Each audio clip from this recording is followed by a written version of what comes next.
This is a Guide Your Light network production, creating podcasts with purpose.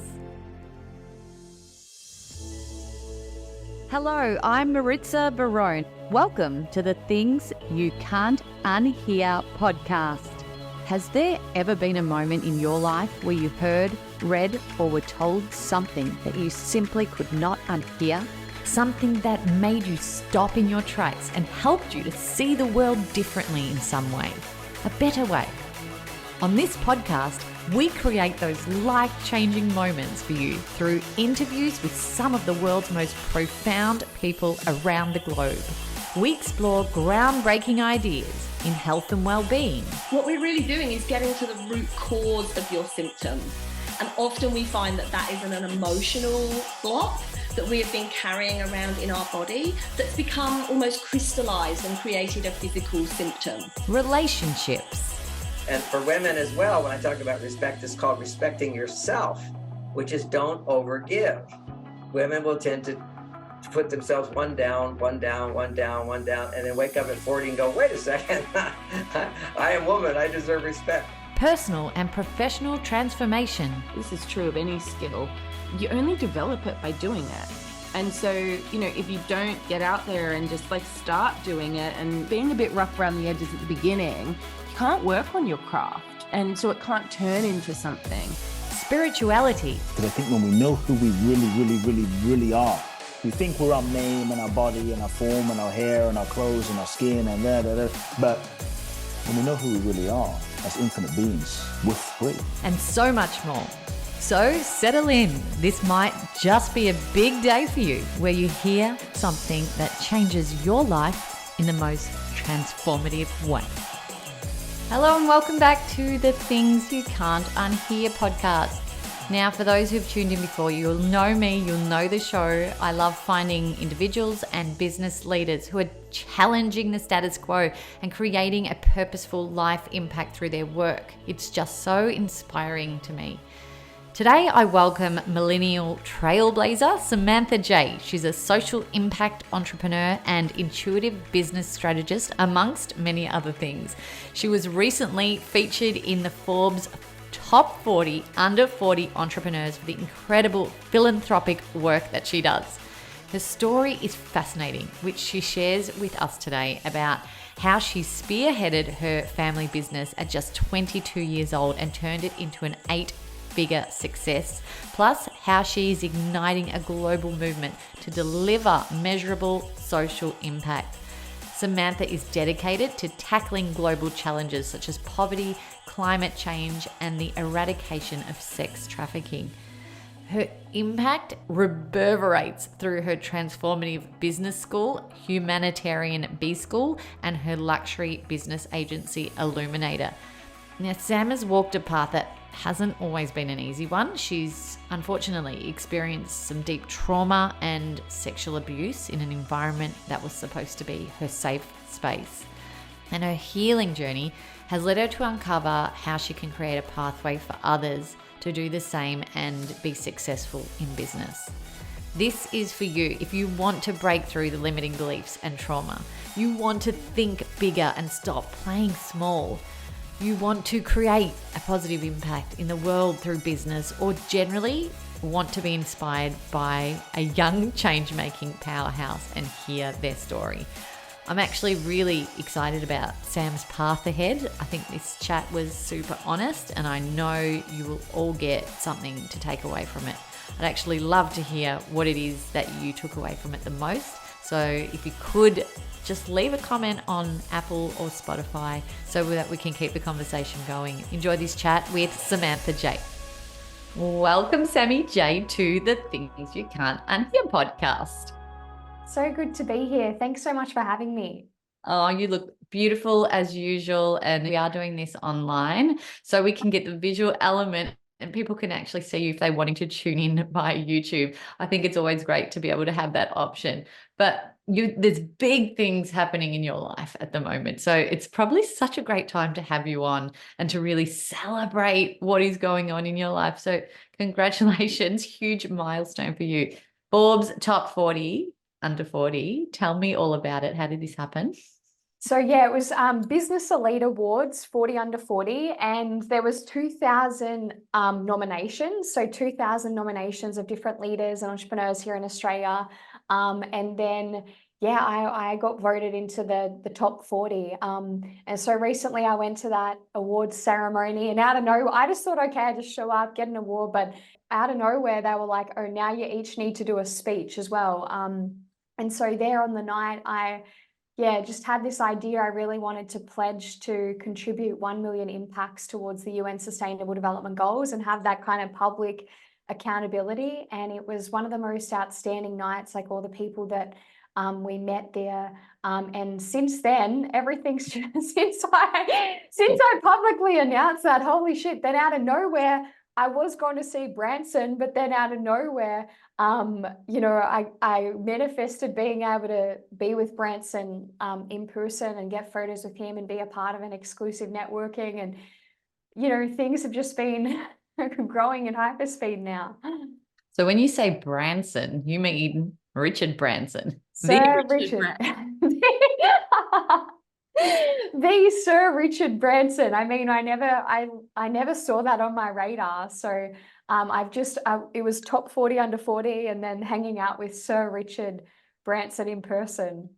How did this all feel? I mean, even, being part of the Forbes 40 under 40 and being in that room and delivering that speech. I mean, you've had a journey, which we'll delve into in a moment, but how did it feel at that point? Because it's probably one of those pivotal moments in your life that you'll look back on, especially as already you're seeing the momentum after it.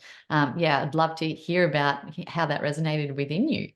I think that like old me would have felt very intimidated and scared and like, oh, you can't get up there and, you don't deserve to be next to Branson, or like I would have felt so intimidated, but it really was a big testament to my growth because I realized that I don't pedestal others anymore.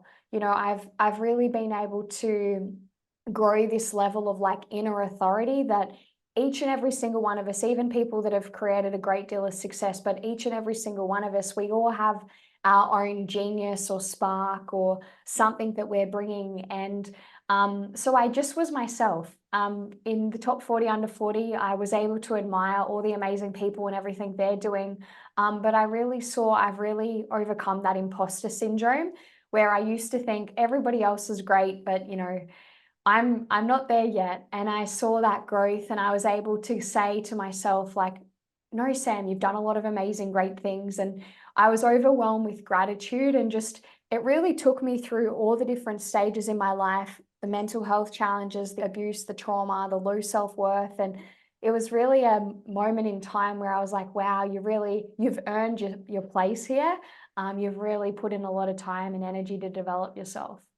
You absolutely have. And for everyone listening, the way that I met Sam was through a business coaching network that we are both in together. And I've heard you speak in the room there as well, just, addressing everyone. And you have this underlying massive purpose within what you do, which we'll uncover soon.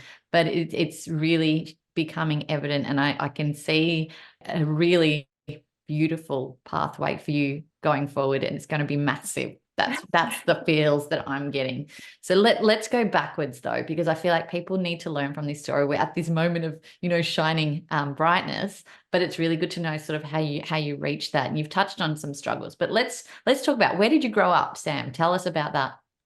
In Wagga Wagga. So some of you guys might be familiar with little Wagga Wagga in the Riverina, New South Wales. My parents, they're farmers. So I was out there on the farm every single day. That's where I'm from. So you don't look like a farm girl. I'm a total farm girl. People find it really hard to believe that about me because I love blow dry and all the thing. But I'm actually equally happy, zero makeup on the farm. That's often when I'm the happiest, like on the motorbikes. For me, that's when I'm with the animals and all of that. That's like really a huge part of who I am. I have two parts of me, the hermit and then the woman that wants to be a role model. So hermit me loves the country farm. Yeah, I love that you've identified those parts of yourself and you nurture the ones that you need, that part that you need at that particular time in your life as well. Yeah. So what were you like as a kid? Were you a really driven child from a young age? I was very much like a learner, very conscientious, just wanted to always be, at school. And I think as a child, I just wanted to make everybody around me feel good. So I always wanted everybody around me to feel good. But a lot of the time I was shy and introverted, and I didn't really know where I fitted in. I always felt a lot older than what I was, and I got a lot more joy out of having philosophical conversations with like the adults than playing.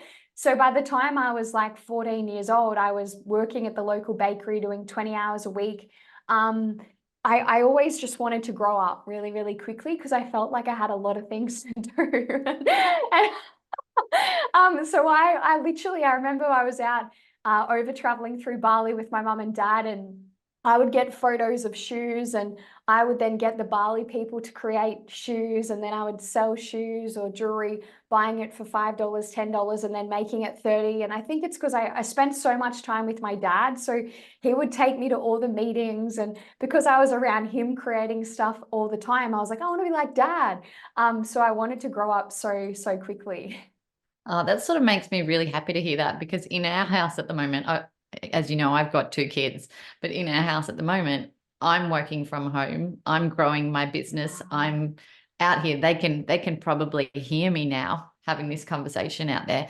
My husband's doing the same thing, and we're hopefully instilling these business attributes into them that they're probably not aware of now, but going into their lives as they grow up, they'll be able to see what that model looked like, and be able to draw from that from themselves. You made me feel good, Sam. So thank you for that.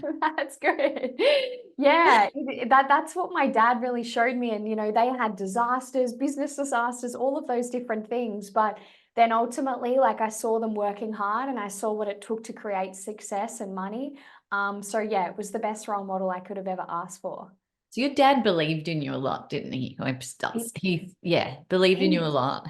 Yeah, I think And my dad, I think it was my dad that I felt really seen by, and it was like it was safe to be me when I was around him. I was very sensitive and emotional, so being around a lot of people was actually very overwhelming for me. And I always wanted to be on stage, but I had a fear of public speaking, and I also wanted to make people to feel good about themselves, but I also struggled with a lot of social anxiety and all of those things. So he somehow understood me because I think I reminded him a lot of himself. yeah. So what would you say to yourself, like now as you've grown up, looking back to that child out who was really determined and driven and quite unique, and didn't fit a mold? Like, have you ever thought about what you'd say to that child? Because I know it wasn't always an easy pathway, and it sometimes isn't when you're not fitting into a mold, especially as a young girl. Like, you see all the young kids dress the same, act the same, talk the same. Yeah. When you're not like that, it can be difficult. Do you have advice for yourself, like looking back, and what would you say? I think I would just let her know that it's safe to feel so deeply in this world. It's safe to be so sensitive, and, don't try to fit into a world that may not even be a kind world. It might even be a nice world. I think a lot of the time, the environments that I found myself in were really toxic. And so at times I developed these toxic behaviors, but that wasn't true to me. But I thought there must be something wrong with me. Like, why aren't people here kinder? Why aren't people as like, and so I would say to her, like, don't try to fit in, just be you.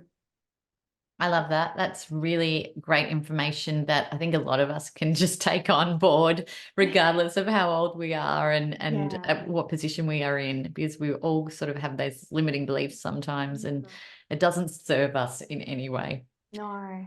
Your dad believed in you so much that he actually handed over some pretty important roles within the family business. Can you talk us through how that happened and how it all Yeah. unfolded? Yeah, so I got in the top 6% of Australia with my HSC, but after that, I had a bit of like an existential crisis where I didn't know, do I follow this traditional path and go to university, or what do I do? And I guess I was at schoolies at the time. I was drinking a lot, taking drugs, all these different things, once again to fit in. This real fight between, do I fit into society's mold or do I be true to me? And I had a mental health breakdown after that. And I remember after it, every day I was crying, crying, crying. And I was like, gee, why am I so upset? And I walked out to the family living room and I said, look, I think there's something, going on at the moment. And so that's when I went on mental health medication. And I think that mental health medication, it really numbed me. So I no longer felt me. I no longer felt my connection to me. A year passed and I decided not to go to university. And I was at this point worse. So I couldn't really get out of bed, more than a few days a week. And I was really disconnected from myself. And so my dad said, you know what, I'm going to put a desk in the corner of your room. Here's a phone book. Maybe you can give a crack with the property development. And I was like, oh, okay. So I opened the phone book and all he said is just start cold calling. And I was like, okay. So I called the builders in the room, and every single one of them wouldn't give me any time of day. But there was one that said, you know what, we'll meet with you. And so I took them out there inside and I said, so I'm going to build this here. I'm going to do this property development. And they're like, I was just like this raggy 19-year-old kind of goth looking, because there was a lot, I just would wear goth makeup a lot back then. And I said, I'm going to do this. And I think what inspired it is I remember seeing on the front of a newspaper, the forgotten suburb. And I think I felt forgotten at that point. I'd had all this success, but had this mental breakdown and I'd really lost myself. And so I just started pouring all my time and energy into this, and in a few short years turned it into a multi-8-figure company and became an award-winning entrepreneur. And that's what helped me to get out of bed. That's what helped me to no longer feel sorry for myself. Is I knew, wait a second, these people, this community, they are relying on me to be a leader. And it really helped me to find myself again. It's that sense of purpose, wasn't it? That was the missing link for you. That's right. Yeah. How did Dad feel about your successes? It was good. It was I think that he was proud. They were definitely proud and all of those different things. I think that working in a family business can be really difficult and very challenging. So we actually didn't speak for a few years there because it got so challenging, because I built it into this, huge business and empire. But then we worked through that. So it was up and down throughout that. I think it's so important that you shared that, because it isn't all roses sometimes in business, and especially like you said, family business can be really hard. And then when money's involved and different personalities, people can change. So it's crazy to hear some of the stories. But yeah, so glad to hear you worked it out and it worked out in the end. And there was a positive outcome. But it's, like I said, important to talk about the things that aren't the shiny balls of light, because it helps to make us feel real. And, for us listening and anyone who's tuned into this podcast today and, aspiring for greatness, there's going to be speed bumps along the way. And I suppose it's the tools that we utilize that is going to help that more of a smoother transition. Yeah, for sure. Yeah. Amazing. All right. So you've worked in property, you're a business strategist now, but you've got all of these big life goals and missions. So tell me, Samantha, what is it that you are here to be? Because I know you've clearly defined this purpose in your life. What is it that you are really working on right now? By the end of my life, I hope to have had normalized that it's normal for business. Every time somebody does business, it's contributing back to the UN Sustainable Development Goals. So I have a very clear vision of me as a very elderly woman in Africa with all the African children. And really, I want to have that as something that's normalized. So I'm working to bring that in place across, all levels of society. I'd love to work with governments in the coming years, so that we just no longer say that it's okay that when somebody wins, somebody else loses in the world, whether that's Mother Earth or it's, children on the other side. I'd love for every time somebody's doing business that it's working to stop, poverty or climate change or rescuing children from child sex trafficking. Amazing. And why is that so important to you personally? Even though I was born into wealth, I never felt that I could rely on like my family's wealth. I never felt, even though I had a safe home, it never felt safe for me. And so I really, all my childhood, even though I had a home and I had, you know, my inner child's experiences that I never felt safe, I never felt protected. I was abused as a young child, and I was then further on from there, I was raped multiple times. So I think I have such a deep level of like empathy and compassion. I was raped in my home, you know, from a friend, like a friend's friend raped me. So a lot of the time I've had experiences where I thought I was safe in my very home, and I've just been, you know, abused in this way. So I have such a deep level of empathy and compassion, to some extent, of when people don't have safety, they don't have protection. It's so often through my teenage years, I didn't have a place to live. I didn't know when I was going to get food or water. I had nobody to call. So, you know, I think that I just don't want anyone else to go through that. And I often have seen where my privilege, and like I could have gone down a path of privilege and entitlement, born into wealth. And a lot of the time I was pretty selfish because I was like, well, I don't feel brave enough, you know, to put myself out there. But then I realized, wait a second, I have so much access to so many other things that other people don't. And it was when I spent time in Africa, I lived in Africa for a year, you know, that I was like, wow, these people are some of the kindest people I've ever been around. And it just, all of my life experiences, all of those together have just, you know, I guess inspired me that I don't want anyone else to go through what I went through. And it's through my self-understanding that I realized that it was, you know, I had this deep belief that I deserved to be abused and that I'm not lovable. And so it's as I've healed that and known I don't deserve to be abused and I am lovable, that this compassion and empathy has grown. And then I've wanted to then give that to others. I want others to know that nobody gets left behind. And I think it's just because I felt left behind so much in my childhood. Thank you for sharing all of that. And you know what? I don't want any of that to happen to anyone else either. I think it's unacceptable, really. And I suppose by doing what you're doing, has it really helped you to aid some type of healing within yourself? Yeah, it does. Yeah, it feels like, you know, there's a higher purpose behind it. When the perpetrators that have caused you the most pain were within your family network, which was mine, I think that you know, you think, well, there's something wrong with me.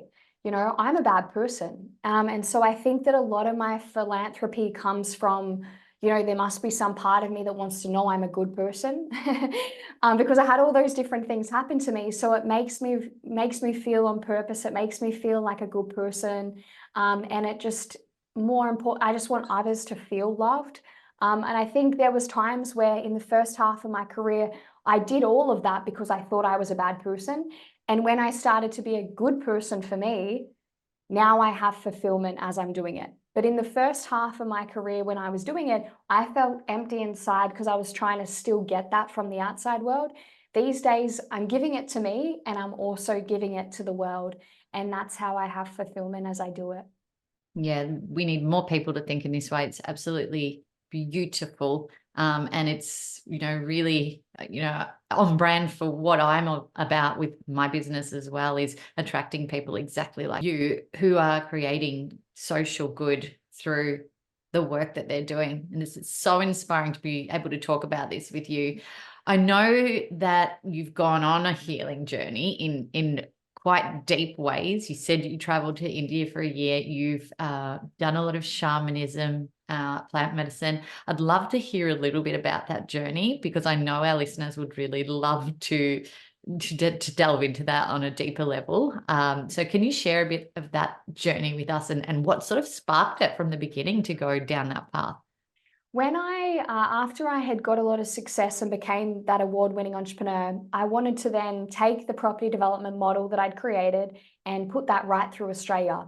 So I pitched it to a pitch fest, got in the top 6, but my success started to create a lot of dynamics with people around me of jealousy and envy. And I was like, wow, that was really difficult for me. And so I went and I decided to see a mentor to see how I could break through that and know what my purpose was beyond all of the family dynamics. And when I was there, she took me on a regression journey. And when I did that regression journey, I remembered that I'd been abused as a young child. So a regression journey for people listening is going into your past lives, seeing your past lives. Yeah. And so I went into this darkness and emptiness, trying to understand why it was in me. And I remembered I'd been abused as a young child. And then my whole life cascaded in front of my eyes. And I realized I'd been living my whole life from the belief that I deserved to be abused. And so she asked me, what's the highest purpose of this abuse? And I just saw me on stages and me really helping people to turn their adversities into hope and build purposeful and profitable empires. And after that day, I stopped taking the mental health medication, and she helped me to see that actually how sensitive I am. It's my medicine woman gift. I can feel energy. I have psychic gifts. And so that's when I looked up shamanism, and I went for a scholarship at the Four Winds Society to study how can I refine my medicine woman gifts. And when I was over there, I realized, holy shit, like, you know, my whole life, I had been thinking that everybody saw the world in the same way I do. And I've literally been thinking everybody was as psychic as me. Everybody felt things and knew things. When I was there, I was like, holy shit, not everybody, but that's where I felt that I belonged. Like everybody was having these conversations and they were seeing the world in the same way I did. And I was like, oh my God, I finally found my family. I found my tribe. And that's when I went on to study and with all the shamans, and I went into the plant medicine ceremonies, and I realized there was nothing ever wrong with me. You know, being this sensitive, actually it's a gift. And I started to use that gift to heal others and to share it. Wow. It's like that whole thing. Is red actually red? Is blue actually blue? Are people seeing it the way that I see it? Yeah. And really don't know how people view the world from their standpoint. I love how you've used your trauma to be able to see what lessons you are able to take into your life and flip that and really heal that from within. And this regression that you did, this was actually from this life, right? Not a past life. That's right. Yeah, this life. Right. Really interesting. And have you ever done regressions on past lives, and have they aligned to sort of the life that you're living now? Yeah, I have lots around like power. Like in this life, I'm here to really have integrated power. But in my other past life, there's been a lot of abuse of power, especially in leadership and authority. Yeah, so that was really interesting. A lot of guests that we've had on this podcast tend to say that we live the same experiences life after life until we learn the lesson. Yeah. Do you tend to agree with that sentiment? Yeah. So for me, when I have done different shamanic journeys, for me, it's almost like we're living parallel lives. So there's not really past and future. All of those lives are all happening concurrently. And what we do with shamanism is we actually look at what are the 3 ancestral timelines that are influencing this life the most, and then what are the 3 karmic ones. And then what we do is we actually do a shamanic journey, and we get all the wisdom from them and collapse those timelines so that you don't have to learn through that way. And then we help you to align with a new destiny. So we actually do shamanic journeys to collapse the ancestral, like mum and dad, and then also the karma that collapses 6 timelines, and then we can align you with a new destiny. And this is how people, the shamans, heal cancer, mental health. And that's how I healed all my mental health things, because I knew the trauma ancestrally and karmically, and then I learned all the wisdom, and now it's not part of my reality. Wow. So you're off medication now? Yeah, I don't experience anything, like that. Yeah, I'm a totally different person. People meet me and they're like, wow, like you're so different. So yeah. Incredible. So you're a business strategist now, Sam. And do you bring these lessons from what you just talked about with your shamanic journey and your medicine woman talents and skills and gifts into what you're doing as a business strategist? Yeah, I do. So a lot of the time, like obviously only with my client's permission, but if they give me permission, then what I do is I know things a lot of the time before they're going to happen. So when I look at a client, I see, oh, they've got so many different potentials around them. And then we Quite have handy in business, I got to say. yeah, I'm like, oh, this client's coming in, or there's this partnership opportunity, or so time, it's just like they could create $1 million in this time limit or this time limit, or, so it's about helping them to connect into the highest timeline of who they are. And I also see things to do with their marriage, different things that are coming into the future. And if I can see different things like that, then I try to have conversations with them today so that those negative or positive things, don't have to happen, so that they avoid those challenges as well. Do you tend to attract a certain type of clientele? I do. A lot of men and women, abandonment trauma, those who have struggled to fit in, belong, very spiritual people that are trying to expose more of their spirituality. Yeah, it's a lot of the time it's a reflection of like past versions of you or stuff you've overcome. And I suppose you can walk that path because you've been there and That's right. it's behind you, and you can give that sound advice because you know firsthand what it felt like and what the experiences were in your own sense. Yeah, that's it. Yeah. And a lot of the time they're like, wow, I've never felt so seen and supported and loved because I have such a deep understanding. That's a big thing, being seen. And you mentioned it earlier, is that one person, when you're flipping through that phone book, said yes. One person, your dad, believed in you. It's a huge thing when you're seen in a way that you want to be seen. And I talk about this a lot in my Power of Voice courses and sessions, is, when you're holding back and not being seen from the way that you want the world to see you, it can be so limiting to your life. Do you feel like there's ever been a time, and you've named a couple of different scenarios, but where you've held back from sharing your voice because you felt like you were going to be judged in the business world, for example? Yeah, I'd say even though I've healed a lot on this, like I still struggle with that. Yeah, being seen as like, it was also a cause of huge trauma and pain for me as a child, because a lot of the time I would just attract opportunities, or I'd get school awards, or I just naturally seemed to attract a lot of success and goodness, and that came with a lot of jealousy, envy. So I think that being seen can be, if we don't first see ourselves, or we have a distorted view of ourselves, then we're not going to put ourselves out there. And equally, when you do become more visible and you get more seen, things come with that: jealousy, envy, misunderstanding in today's world, cancer culture.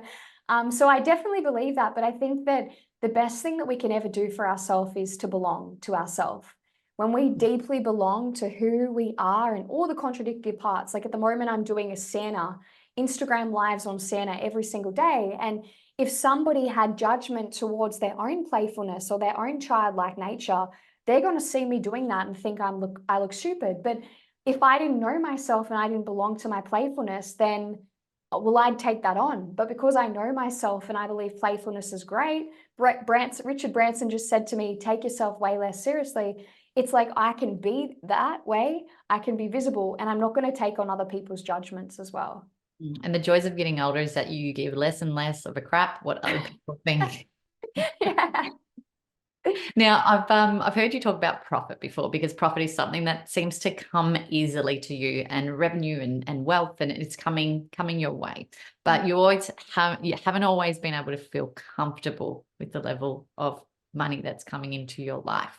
Why was that, and how have you been able to shift the perception of that, I suppose? It all has come down to worth for me, feeling guilty of like, feeling ashamed of myself, and feeling guilty of like, why do some things come easy to me? Or why do I have this level of success at my age? And so most of the time, I was actually afraid of that. And that was just because in my household, I received a lot of hate, and I have through my life received a lot of hate, bullying from being successful. And I think tall poppy syndrome in Australia, it's like, it's a big thing. So what I've had to do is I've had to just be okay with others' judgments, be okay with misunderstanding, and really work on humility. So I don't try to ever see myself above others. I try to talk about stories of my flaws, imperfections, insecurities, so that people don't assume, oh, she thinks she's better than us. Because it's a real balance between being and owning your big presence and all of that, and also, not taking on what comes up in others as you do that. So I've had to own my worthiness and own, what, I do deserve this.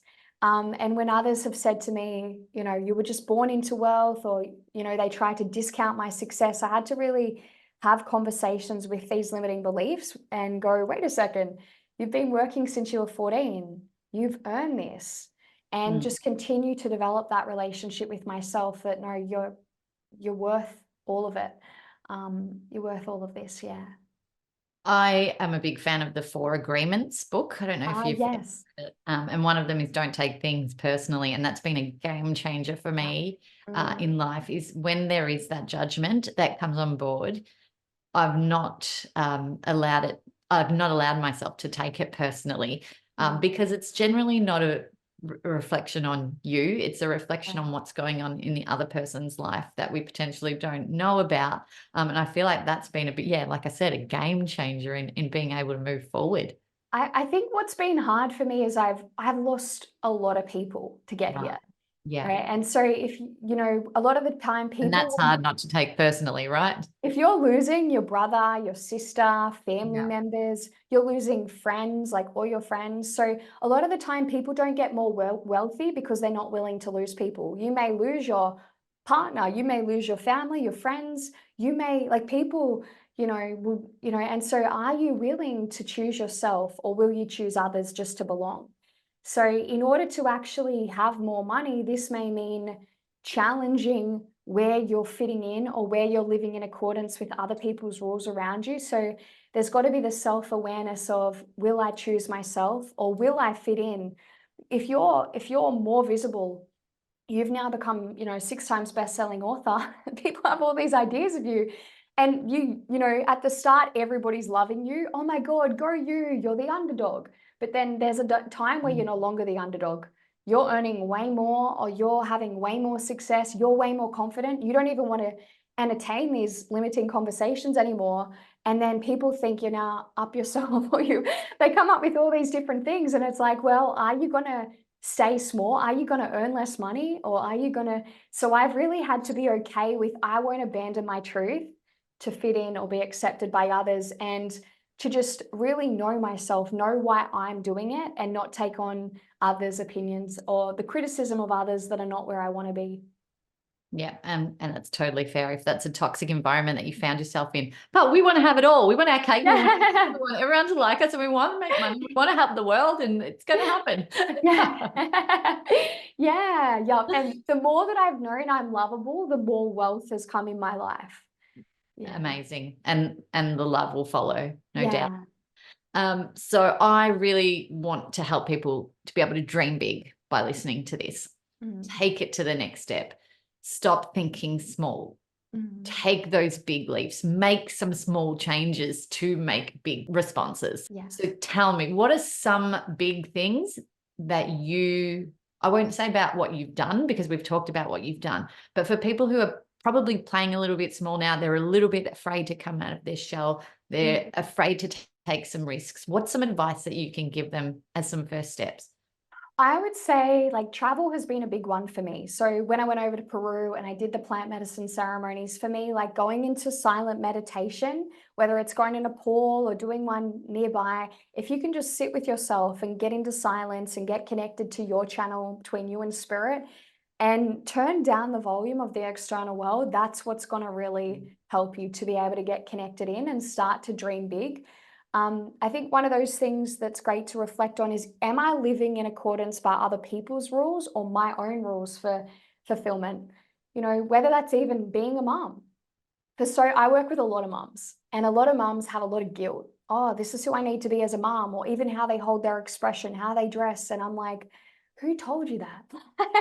And they're the one, it's costing them their happiness. And I'm like, and so a lot of mums that I work with, they have to get out of this idea that more wealth or more success is going to detract from the family unit. Actually, that's the best thing you can do for your children. And I say to them, I'm living proof of that. So, I think it's really about get quiet, turn down the volume of your partner, your family, your friends, literally everybody else. Don't be that mum where, this is what I say to my clients, and I try to be this example. I'm not yet a mum. Don't put others above you. Because when you put you as the center of your universe and you are happy, that's the best thing that a child can see. So turn down the volume of everybody else, get clear inside, and actually start to say, if money was no longer a thing, if I no longer cared about the opinions of others, right? And if I didn't have to be any more confident to be able to make that 10x, 100x vision happen, why wouldn't I be going all in on it today? Whatever you think, I know there's that quote, and I do say it, we underestimate what we can do in 10 years and overestimate in one. I actually would encourage you to do the opposite. The 10-year vision that you have, why not do it in one? And I know that's a crazy thought, but there's actually some people that have been waiting 10 years to make that vision happen. I'm now a 6 times best-selling author, and I did that in 18 months. Okay, that's totally impossible, but Spirit called me to do that. So get quiet, get connected to Spirit, and actually listen to what Spirit's saying for the next 12 months and go all in on it. Commit to a long-term mentorship where you have no option to run away, and then just make it happen. I'm laughing because there's a lot of that I've done this year, and I was that slow paced type of way of working and being really calculated and low risk. Yeah. And I've just wiped the slate clean of that. I've signed up to business coaching. I've done, and I've gone much quicker, much faster. And my gosh, it feels amazing. And sometimes you do need to pull back and have breaks. Well, I do, because I feel like I've gone full steam ahead, and then I have a break, and then I go back, and then I come back. But yeah, some days can feel crazy because you are going that hard. But I think it's so important what you say is just create that peace, create that silence, and you'll be guided in the way that you need to be guided. Yeah, for sure. So in all of this, I know your career's got amazing decades to come, and there's so many incredible things that are, on the path for you, but what are you most proud of at this point in your life? I'm most proud of my relationship with myself. Yeah, I could be I could be homeless tomorrow, and I know I could be genuinely happy because I feel so much peace and happiness inside of me. And I think that's the foundation of actually success. There was a lot of the time that I was uncomfortable with my flaws and my imperfections. I looked for partners, I looked for success to fill that emptiness inside. But I'm most proud of my relationship with me. And I know that's all we take with us out of this life. We don't take the cars and all those. What we take is the wisdom that we've acquired on a soul level. And so, I'm most happy about this, and what I'm most looking forward to is becoming a mum one day. Yeah, that's what I'm most excited about. I can really see you being a beautiful mum. I really can. So nice. So I always ask everyone this question who comes on the show. It's based on the title of the podcast, Things You Can't Unhear, because that's why I started it. I heard something that I couldn't unhear, and I needed to make some changes. So what is something that you heard in your life, whether it's something you read or something someone told you, that changed the way you saw the world and you couldn't unhear it? Okay, so that was when Spirit calls, I answer, and when I call Spirit, Spirit answers. So now I can't ignore wherever I'm called, and I often I don't feel ready. I don't feel like I would easily just wish to be living in a shack on a farm and not do any of this. But I've learned that if we don't listen to the feather, then a brick comes. And when we don't listen to the brick, a bus comes to get us on our path that God has put us here to be on. So even though I'm very afraid, I was afraid to do some things I did recently, I just keep answering. And I realize I'm more capable and more braver than I give myself credit for. Where did you hear that? I learned that from the shamans in Germany when I studied. Yeah. Amazing. Well, thank you so much for everything you've shared today. I really felt like your honesty shone through, and it's hard to share things that you've been through that are difficult. And I know you're sharing them for the goodness of others, to help others in their path, to be able to resonate with what you've been through. And of course, like what you said, is you don't want anyone else to have to endure the difficulties and hurt that you have in your life.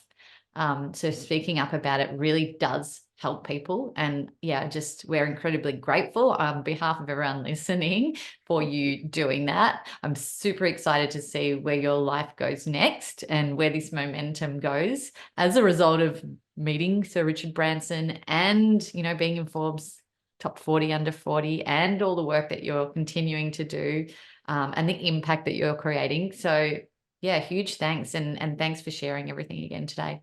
Thank you so much for having me. So where can we find you? How can people connect? What are the ways that we can approach? Yes, so I've got my website there, iamsamanthaj.com. I've also got a podcast, the Illuminator podcast as well. So you can come and listen to some different episodes with that. And on my website, I've got a few different best-selling books, so you can download those and read them as well. Not just books, best-selling books. I love it. Thank you so much for your time today, and we look forward to seeing your sparkly path ahead. Thank you. Thanks for listening to the show. What did you think? And what did you feel? Let us know by leaving me a message on the Things You Can't Unhear Instagram community page. And if you can, give us some ratings love on your favourite listening platform.